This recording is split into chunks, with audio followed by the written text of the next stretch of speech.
सोने का हार और घड़ी को फरोख्त करने और चोरी करने के ऊपर इमरान खान ने कहा, मेरा तोहफा मेरी मर्जी।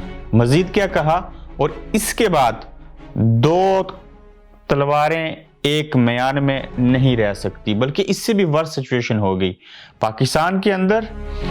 साबिक वज़ीर आज़म जो थे उनके ऊपर और दीगर सियासतदानों के ऊपर कब, कैसे और किस तरह के इल्ज़ामात लगते रहे, और पाकिस्तान में आज आप पहली बार जानेंगे ये करप्शन, ये इल्ज़ाम और ये सारी जो कहानियां हैं किससे हैं, इनकी सही हकीकत क्या है, आज इसके ऊपर बात करेंगे। अस्सलाम वालेकुम। यकीनन आप इस बात से बखूबी बाखबर होंगे कि वज़ीर आज़म साबिक जो है इमरान खान के ऊपर सब कुछ तलाश करने के बाद चंद इल्ज़ामात लगे। एक खातून थी मैडम फरा, उसको सामने लेके आए, जिसके ऊपर आज इमरान खान ने कहा कि अगर है उसके बारे में कोई सबूत तो सामने लेके आओ। फिर कहा गया कि जो तोहफे के तौर के ऊपर घड़ी मिली थी और हार मिला था वो दुबई में जाके आप लोगों ने फरोख्त कर दिया। तीसरा इल्ज़ाम ये लगता है कि फॉरेन फंडिंग केस है।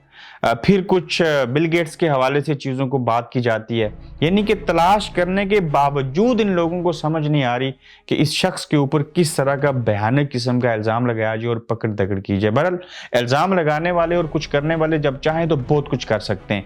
इमरान खान ने घड़ी और हार के हवाले से जो तोहफा मिला था उसके ऊपर जवाब क्या दिया, कहा मेरा तोहफा मेरी मर्जी। क्या DHA के प्लॉट आर्मी के फौजियों को नहीं मिलते, वो उसके साथ क्या करते हैं? और फिर जो वजाहत दी, उन्होंने कहा जो हार और घड़ी मिले थे वो मैंने तोशाखाना में जमा करवाए, फिर वहीं से खुद खरीदे, और इससे कबल जो लोग इस तरह के ताइफ जो थे वो तोशाखाना में दे के जो खरीदते थे उसकी वो असल कीमत में से 15% देते थे, और मैंने पहली बार असल कीमत के में से 15 के बजाय 50% रेशो तय की और 50% उसकी मालियत दे के फिर मैंने वापस वो चीज़ खरीदी।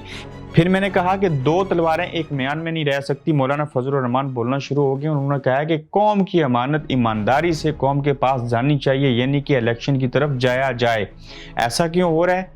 मसूफ की कुर्सी फिट नहीं हो रही, मसूफ की शेरवानी शायद नहीं बन रही कि वो सदर पाकिस्तान बने और उसका हल्फ उठाएं। उनको समझ आ गई कि यहाँ इस गोरख धंधा में मुझे कुछ नहीं मिलने वाला, तो उनको किसी से हमदर्दी नहीं है।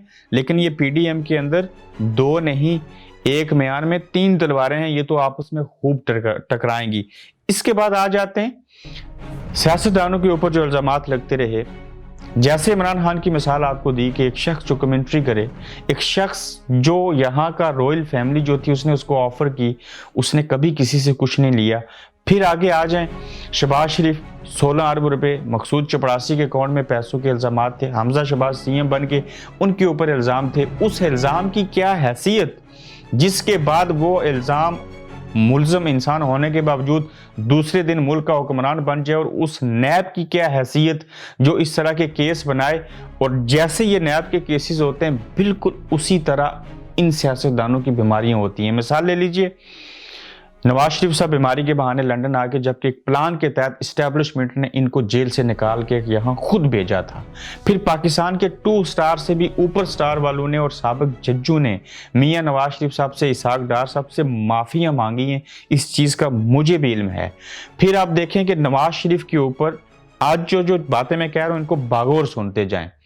मैं ये नहीं कहता हूं कि पाकिस्तान का कोई एक सियासतदान या तो वो खुद करप्ट था, हर एक सियासतदान, या उसके साथ चलने वाले करप्ट थे, चाहे वो इमरान खान हो, खुद करप्ट नहीं थे तो उनके साथ वाले करप्ट थे, नवाज शरीफ हो, शहबाज शरीफ, जरदारी, तमाम सियासतदान करप्ट हैं, और उसमें रेशो थोड़ी और ज्यादा हो सकती है। ऐसा नहीं है कि ये लोग फरिश्ते हैं, मगर पैनामा को वजह बना के नवाज शरीफ के साथ जुल्म और ज्यादती की गई। इसहाक डार ने टैक्स रिटर्न जमा नहीं करवाई, एक बहुत बड़ा जुल्म किया गया था। शहबाज शरीफ के ऊपर वो मकसूद चपड़ासी वाले किस्से कहानियां अगर सच्चे होते तो ये आज वज़ीर आज़म होते, ये इनको जेल ना जाना पड़ता। पाकिस्तान के अंदर फिर ये बात कहूंगा कि ये जितने केसेस और सारा कुछ ये बनाया जाता है ये ब्लैकमेलिंग के लिए होता है। इसकी बड़ी मिसाल ले लीजिए, खान साहब की हुकूमत को, खान साहब को भी पता, मैनेज करके लाए थे, 70% इलेक्शन मैनेज था। जब साथ लेके आए तो कुर्सी की 4 टांगे होती हैं, 4 में से एक दी, और वो भी आधी ठीक नहीं थी, गिरा दिया उनको। जब ये बात हुई तो उसमें आप ये चीज देख लीजिए कि मैनेज करके लाए थे जरदारी साहब, मौलाना फजल रहमान, खुर्शीद शाह, इन लोगों के ऊपर केसेस बना बना के इस हुकूमत को इस्टेब्लिशमेंट उस वक्त चला रही थी कि इनको किसी तरह से ब्लैकमेल करो ताकि ये 10 वोटों के ऊपर हुकूमत खड़ी है तो ये खान की हुकूमत को गिरा न दें। बाद में अल्लाह के बाद DGISI नहीं आए, फिर बाकी किसने चीफ बनना था, एक लंबी कहानी है। कहने का मतलब यह है कि पाकिस्तान के अंदर जितने भी केसेस जिस भी सियासतदान के ऊपर बनाए जाते हैं उनमें ज़्यादातर हकीकत के ऊपर मबनी वो चीज़ें नहीं होती, ब्लैकमेलिंग होती है। सियासतदानों को ब्लैकमेल करने के लिए, हुकूमतों को चलाने के लिए, किसी को उतारने के लिए सारे किस्से कहानियाँ किए जाते हैं। अगर पाकिस्तान के अंदर सिर्फ एक काम कर दिया जाए, मैं ये नहीं कहता हूँ कि सियासतदान करप्ट नहीं हैं, कोई थोड़ा है कोई ज़्यादा है, इस पाकिस्तान के अंदर सिर्फ एक काम करने की ज़रूरत है, वो है इंसाफ। जिस दिन अदालतें इंसाफ करना शुरू कर दें, उनके अंदर पॉलिटिक्स ना हो, कोई अदारा उनको रात 12 बजे आके अदालतों को खोलने का ऑर्डर ना दे, और मुल्क के अंदर अगले 20 सालों तक भी अगर कोशिश करें, जो 20 सालों में नई जनरेशन परवान चढ़ेगी उसको तालीम से रोशनास करवा दें, तो फिर मुझे भी आपके सामने ये भाषण देने की और समझाने की ज़रूरत नहीं पड़ेगी। अदरवाइज़ इस मुल्क में क्या हो रहा है, इससे कबल क्या होता आया, आइंदा क्या होगा, मेरे ख्याल से ये चौथी पांचवी नस्ल मर जाएगी। कुछ छठी नस्ल को आके थोड़ी सी समझ आएगी कि हमारे मुल्क का मीडिया, हमारे मुल्क की आर्मी, हमारे मुल्क के सियासतदान, हमारे मुल्क के इदारे हमारे साथ क्या खिलवाड़ करते रहे।